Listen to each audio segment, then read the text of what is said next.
ঘর যেন হালাল উপার্জন হয়, আপনার হাতের ইনকাম হয়, আপনার হাত দ্বারা উপার্জিত হয়, আপনার ইনকাম থেকে যেন আসে, এই হালালের জন্য খাই আমরা যাইতে পারি।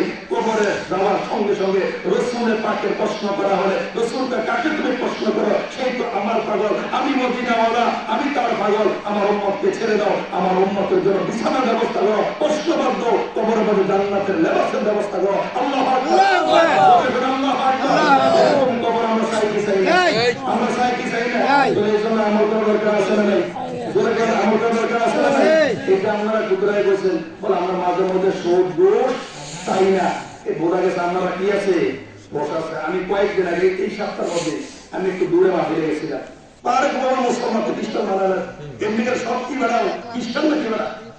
এই জন্য বোঝা গেছে আপনাদের ভিতরে কি আছে, হোশ আছে।